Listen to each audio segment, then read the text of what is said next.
Que o Senhor possa abençoar-nos, possa falar grandemente ao nosso coração nessa tarde. Para isso eu convido aos queridos que estejam abrindo a palavra de Deus no Evangelho de João, capítulo 7, do versículo 37 ao versículo 39. No dia de hoje o Senhor tem muito a falar ao nosso coração no Evangelho de João. Na parte da manhã, nosso irmão seminarista Pedro esteve pregando sobre João, capítulo 2, sobre as bodas de Caná, e que mensagem abençoada que foi que o nosso querido seminarista nos trouxe. E ao longo da semana, meditando na mensagem que eu traria para os queridos, o Senhor também falou ao meu coração para que eu estivesse trazendo a mensagem no Evangelho de João. Portanto, abra a palavra de Deus em João, capítulo 7, apenas 3 versículos, do versículo 37 ao versículo 39, e preste atenção naquilo que o Senhor vai falar ao seu coração nessa tarde. Assim nos diz a palavra do Senhor.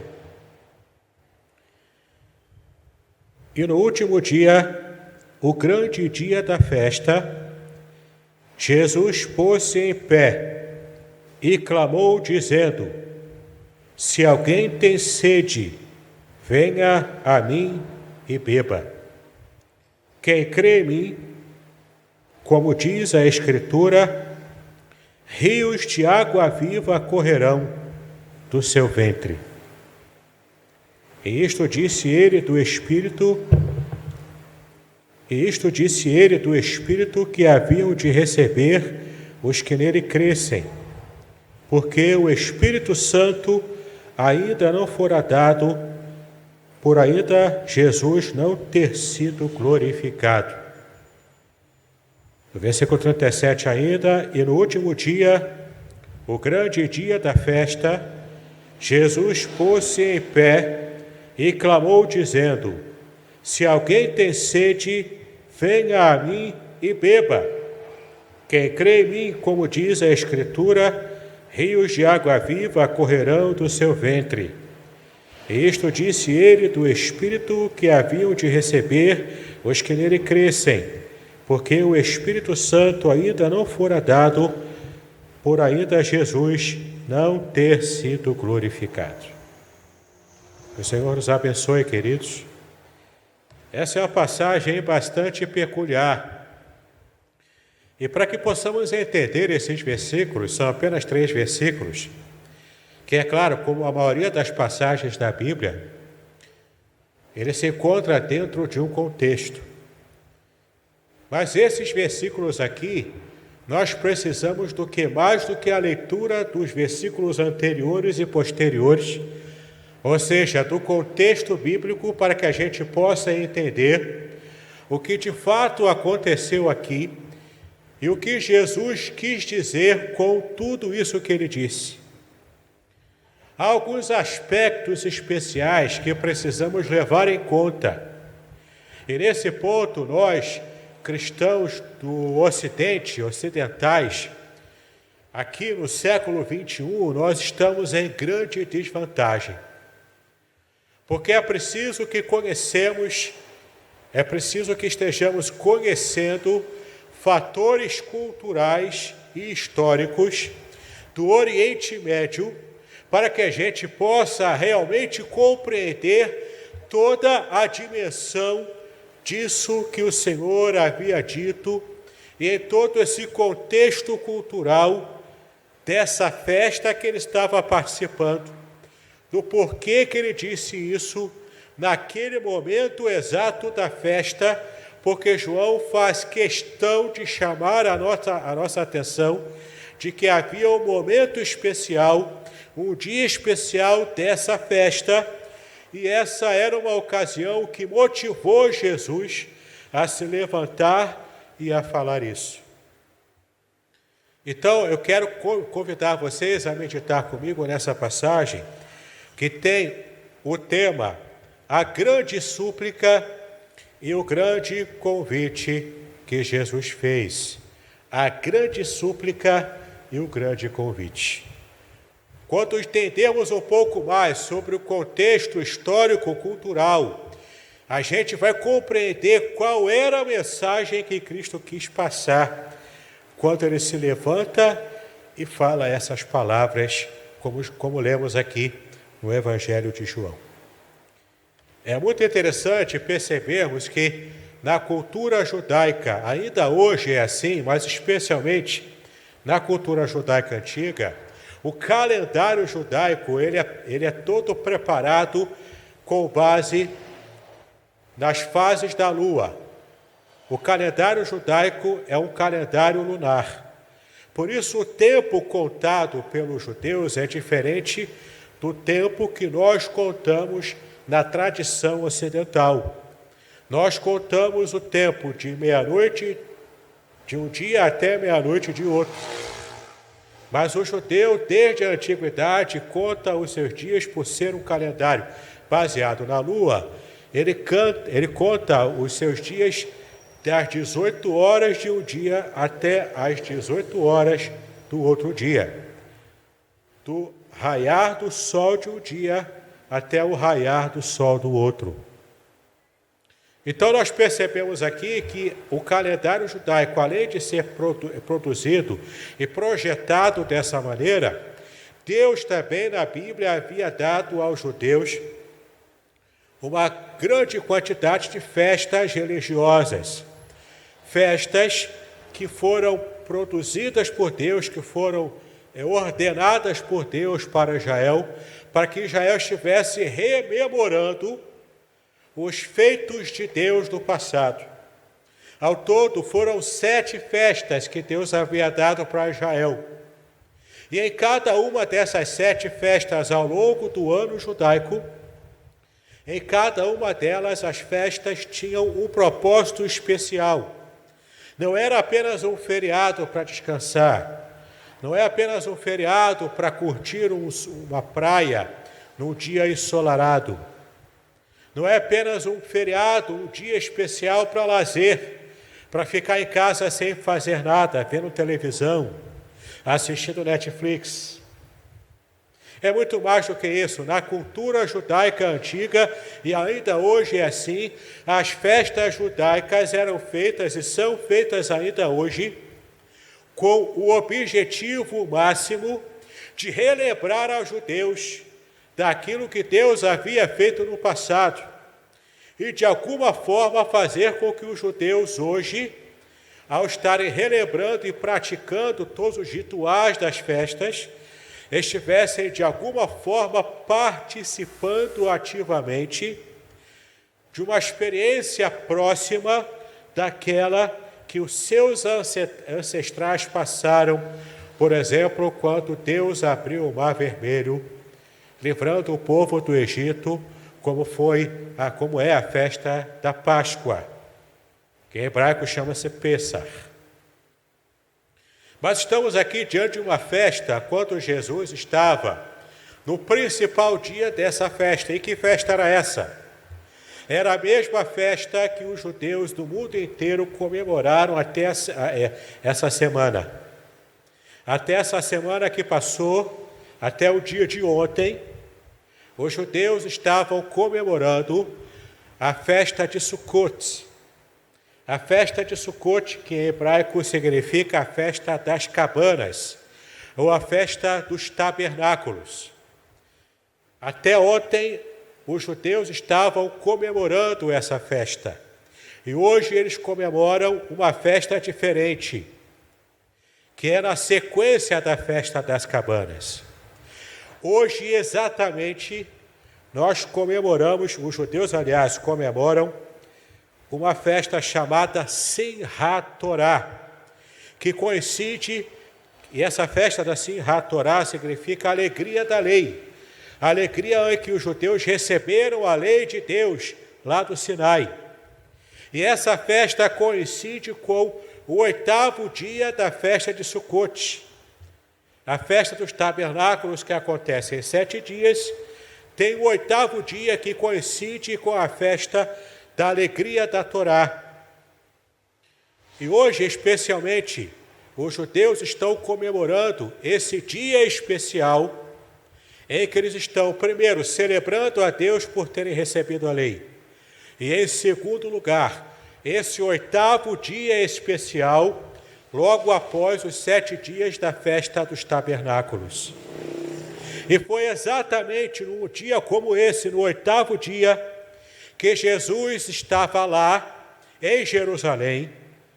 E é interessante que o doutor Luiz Saião, especialista em hebraico aqui do Brasil, comentando sobre essa passagem, ele diz o seguinte, que essa era uma festa de vida e de morte. De vida porque Jesus se revela aqui como a vida, como a água da vida. E também de morte, porque os judeus já estavam da segunda metade do ministério de Jesus para lá, para frente, já chegando ao final da vida de Cristo aqui na terra, os religiosos judeus estavam planejando matar o Senhor Jesus. Eles estavam esperando uma ocasião como essa, da festa de Sucote, em que Jerusalém estava apinhada de gente, estava lotada de pessoas de vários lugares do mundo, que estavam fazendo a sua peregrinação para a festa, a grande festa de Sucote, a grande festa dos tabernáculos. E então, depois dos 7 dias, ao 8º dia era considerado o dia principal, o dia mais importante, o dia mais solene, por causa de uma característica muito importante que acontecia nessa festa. Nesse 8º dia era conhecido como o dia de Hoshana Rabbah, em hebraico, Hoshana Rabbah, que significa a grande súplica. Porque qual era o teor dessa festa dos tabernáculos? Era estarem agradecendo a Deus pelas chuvas que vieram, pela colheita que tiveram ao longo do ano que já havia passado. Porque essa festa dos tabernáculos fica entre o Ano Novo Judaico. Então, celebrando a Deus pela bênção da colheita do ano que recentemente havia acabado, e nesse último dia especial de Hoshana Rabbah, aqueles judeus, juntamente com os sacerdotes, estavam lá em Jerusalém, no templo de Jerusalém, e estavam ali adorando a Deus e já tinham agradecido a Deus pela bênção da colheita.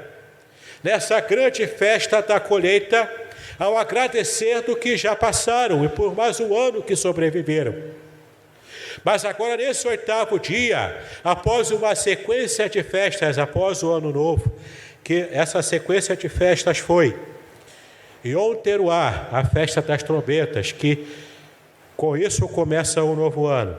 Yom Kippur, que é o dia do perdão, são 10 dias em que os judeus ficam nos primeiros dias do novo ano, clamando a Deus misericórdia pelos pecados da nação.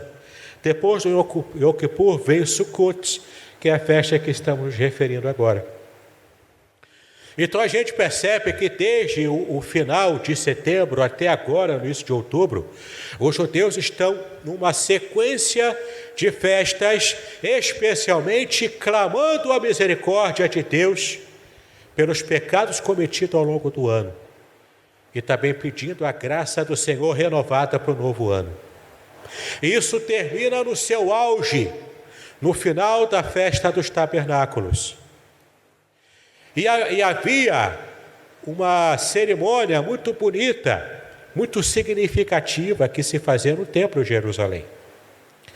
E ao longo desses 7 dias da festa dos tabernáculos, os sacerdotes iam até o tanque de Siloé com uma salva de ouro, uma pequena bacia de ouro, pegava a água do tanque de Siloé e em procissão marchavam do tanque de Siloé até o templo de Jerusalém e lá sobre o altar do sacrifício jogava a água como libação Essa expressão libação na Bíblia significa que era um movimento ritual, era uma ação ritual, portanto uma ação simbólica.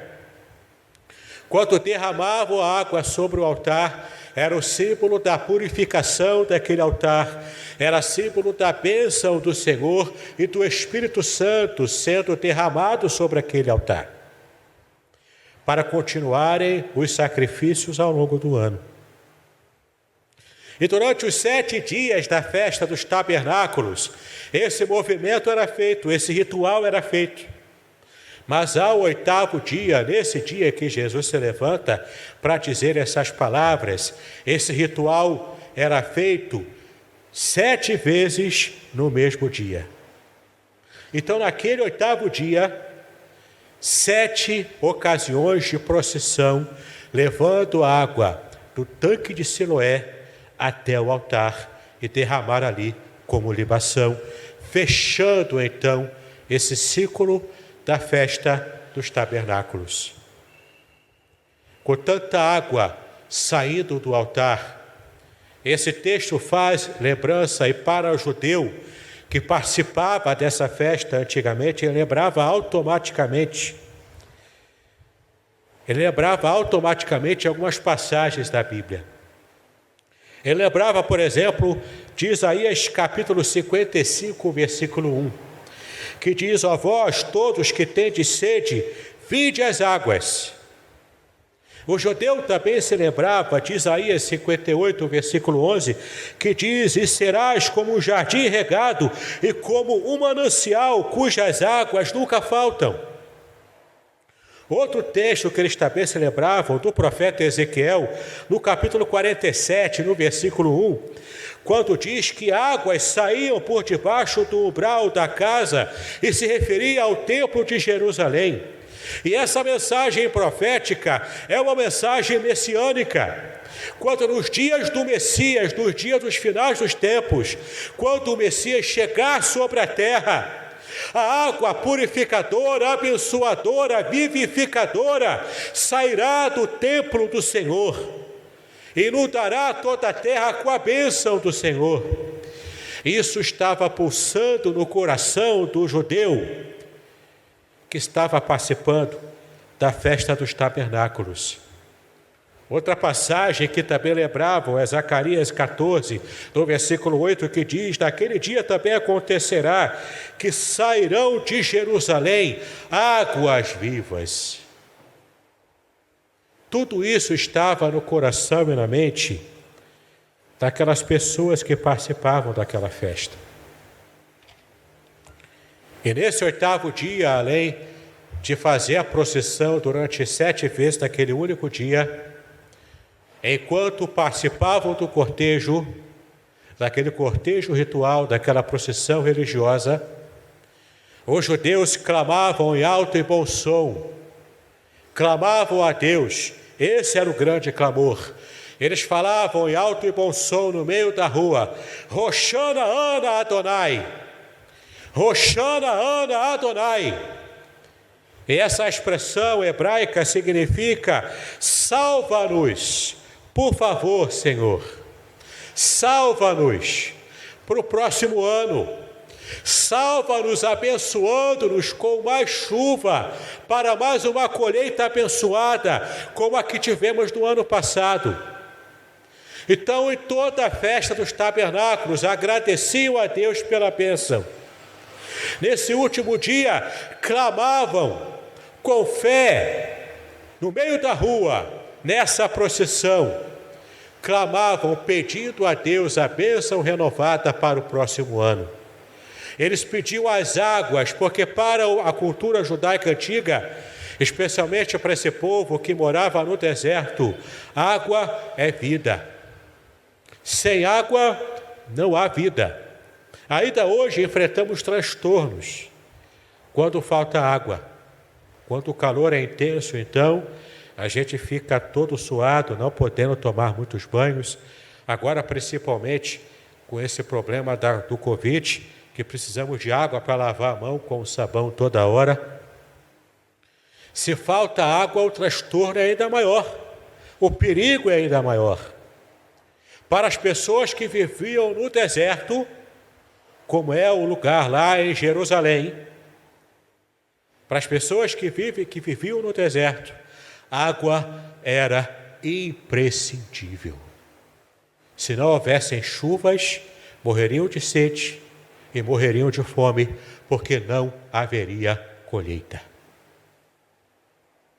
Então eles clamavam: Hoshana Ana Adonai, salva-nos, Senhor, por esse ano.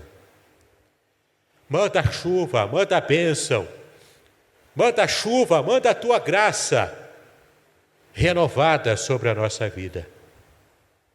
E é justamente nesse momento, nesse dia, quem sabe na 7ª procissão, caminhando para o templo e o povo clamando Hoshana Ana Adonai, Cristo se levanta.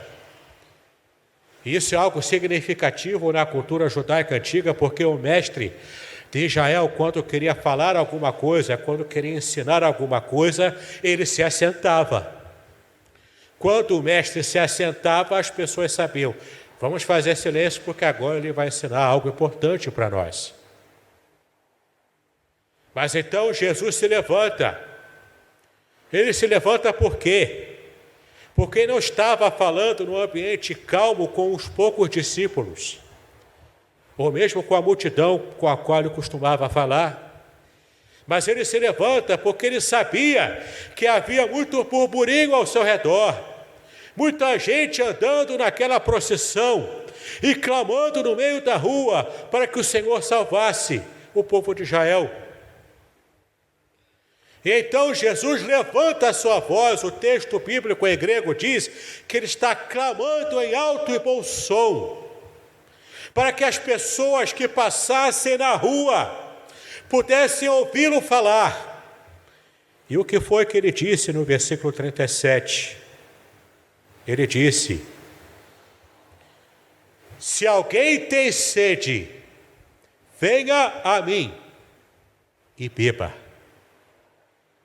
Se alguém aqui tem sede, se algum de vocês que está aqui nessa procissão carregando água para derramar lá no altar do templo, se você tem verdadeira sede de Deus, e não apenas porque está participando de uma festa ritual, mas se você tem plena sede de Deus na sua vida, você pode vir a mim, porque eu sou a água da vida e eu posso saciar a sua sede.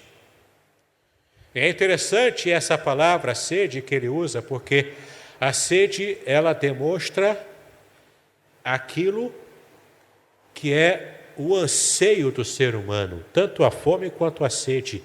É algo visceral. Quem está morrendo de sede em meio a um deserto, ele não consegue enxergar mais nada à sua frente a não ser um jeito de encontrar água.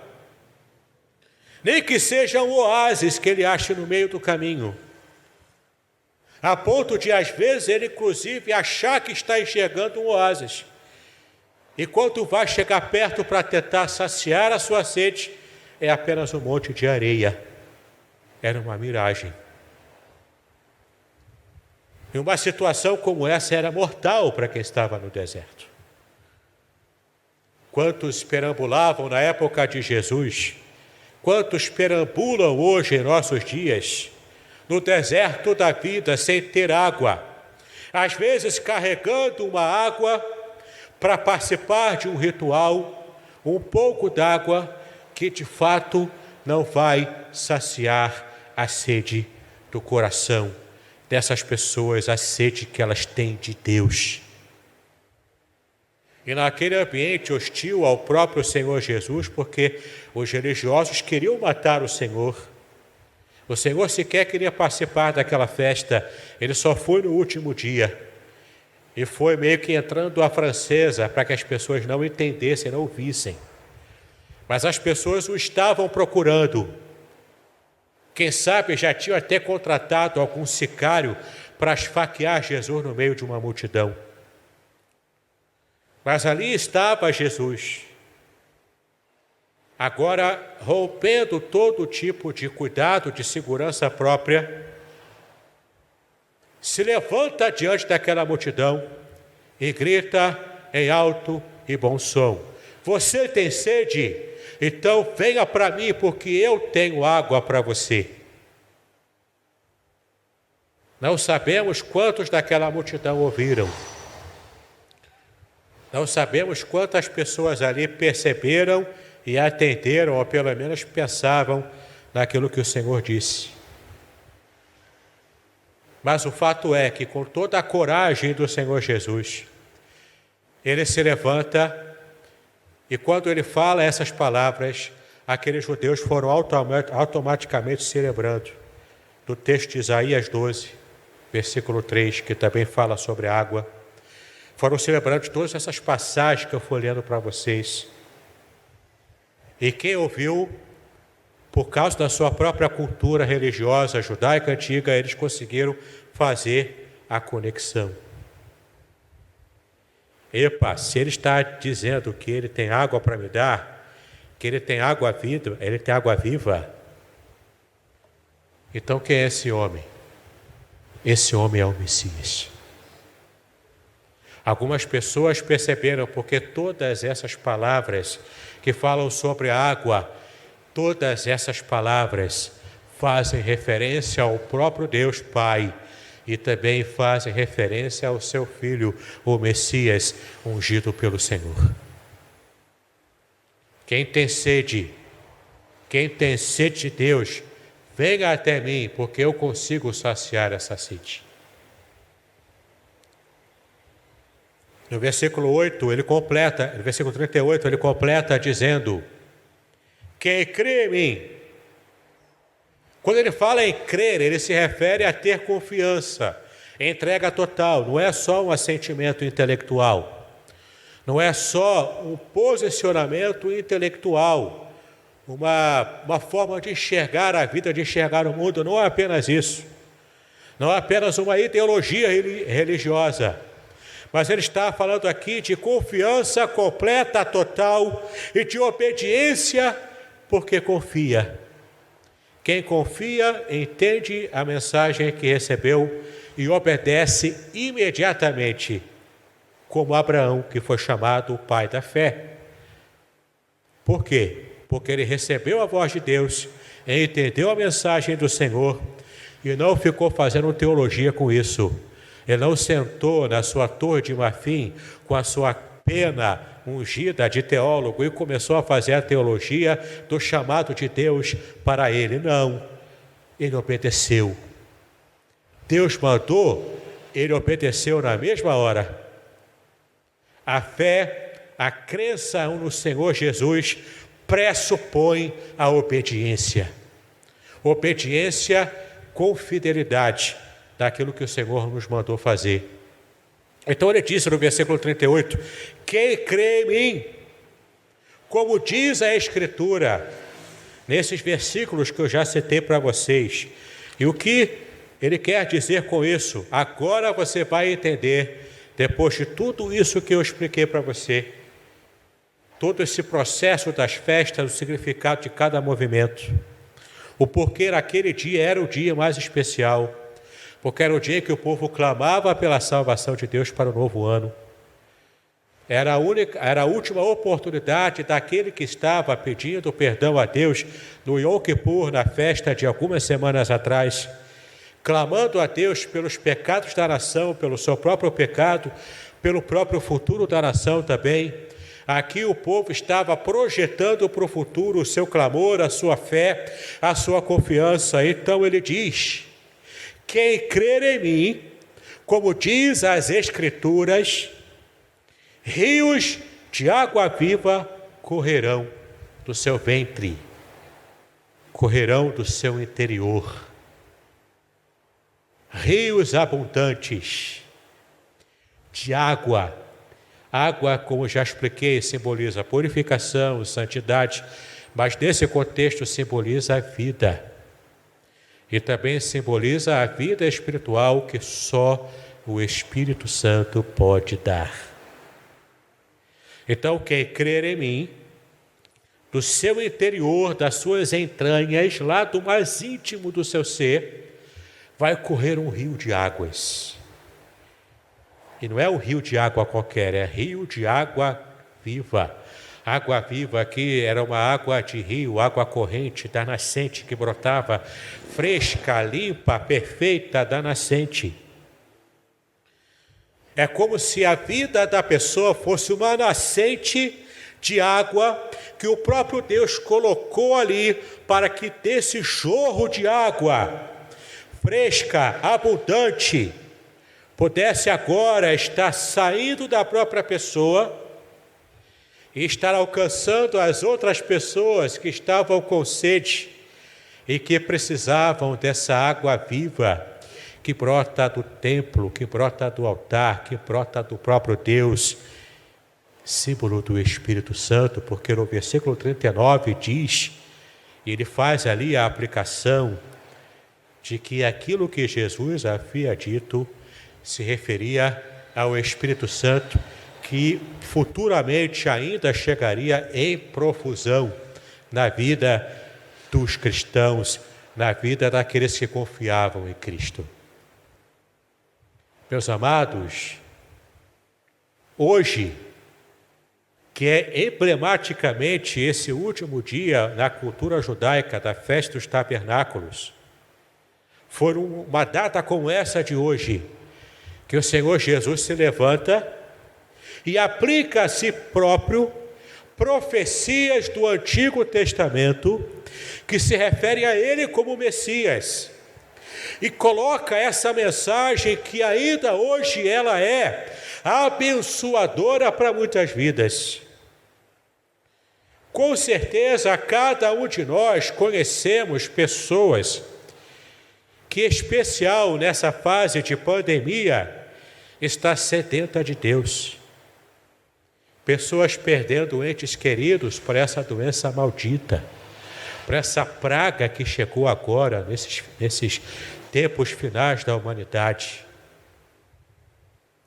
Pessoas sedentas de Deus, pessoas com sede de conhecer mais do Senhor, talvez acostumadas a participar de um ritual religioso ou outro, talvez um ritual que seja até rico de significados, como é esse ritual da festa dos tabernáculos, mas que não preenche esse vazio, essa sequidão, essa terra árida do coração de tantos quantos precisam de Deus. E Jesus se levantou no meio daquela multidão, no dia mais agitado e importante daquela festa, e hoje ele se levanta não no meio de uma festa talvez religiosa, mas no meio da correria do dia a dia, onde preferimos ficar o dia todo olhando para os celulares, do que parar e prestar atenção naquilo que o Senhor está falando conosco. E você nem precisa do barulho de uma grande multidão para você ficar completamente alheio à voz de Deus. Você pode fazer isso com um fone de ouvido, ouvindo a música que você mais gosta. Ouvindo talvez um vídeo de piada indecente no seu celular. E essa sequidão vai aumentando no seu coração, porque você não tem o vigor espiritual que só o Espírito Santo em profusão pode trazer à sua vida. Não é no meio de uma festa religiosa, no meio de muita gente religiosa, no meio de muitos símbolos riquíssimos. Você pode muitas vezes estar até mesmo transbordando uma cumbuca dourada com água do tanque de Siloé e você morrer de sede mesmo assim. Nessa tarde e noite, o Senhor Jesus ainda está gritando, inclusive ao nosso coração, nós que já pertencemos a Ele. Quem sabe a luta cristã, quem sabe a dificuldade da vida, quem sabe a depressão que tem assolado muita gente em nossa geração, Quem sabe tudo isso, esse vazio de alma, ainda está instalado no seu coração, mesmo você frequentando a igreja, mesmo você conhecendo o Senhor, mesmo você fazendo parte do povo de Deus. Se o teu coração está quebradiço como terra árida, em nome de Jesus, receba nessa tarde e noite a água efusiva do Espírito Santo sobre o teu coração, sobre a tua mente, sobre a tua vida, e se deixa renovar por essas águas purificadoras. Se deixa renovar por essa água fresca, suave, revitalizadora, que vai trazer sobre a tua vida o avivamento que você tanto deseja. O Senhor Jesus está clamando: quem tem sede, venha até mim. Porque crer em mim, do seu interior, do seu âmago, vai jorrar o rio de água viva. O rio do Espírito Santo, que vai abençoar e revitalizar a sua vida espiritual. E não vai só parar em você, vai transbordar, porque você também vai abençoar a outras vidas. Porque você teve a coragem de ir até o Senhor Jesus Cristo. Eu quero convidar você, mesmo na sua casa, que você esteja adorando ao Senhor. Tem uma música, antes do ministério começar a cantar, há uma música na tradição judaica, e eu espero não errar, que era uma música que não sabemos se cantava na época de Jesus, mas era uma música que hoje se canta nesse período de final de Sukkot, final da festa dos tabernáculos. E a música em hebraico é assim: Rodo, rodo. Vou cantar certo, já errei aqui, vamos lá. Rodo ladonai kitov, que leolam rasto. Rodo ladonai kitov, que leolam rasto. Rodo, rodo, rodo, rodo, rodo ladonai kitov. Rodo, rodo, rodo, rodo, rodo ladonai kitov. Essa única frase aqui, a música é um pouquinho maior, mas essa única frase, ela está no Salmo 136, versículo 1, que diz: Louvai ao Senhor, porque Ele é bom, porque a sua benignidade é para sempre. E essa música é até hoje entoada nesse período de Sukkot, de festa dos tabernáculos. E hoje você pode receber esse rio da vida, esse rio caudaloso de águas vivas, transbordante, através do seu próprio interior, a ponto de abençoar outras vidas sedentas que cercam você. Que o Senhor nos abençoe, que cada um de nós possamos ter uma experiência abençoadora com o Senhor Jesus, que Ele é a água transbordante de vida, o Messias de Deus, para o coração de cada um de nós.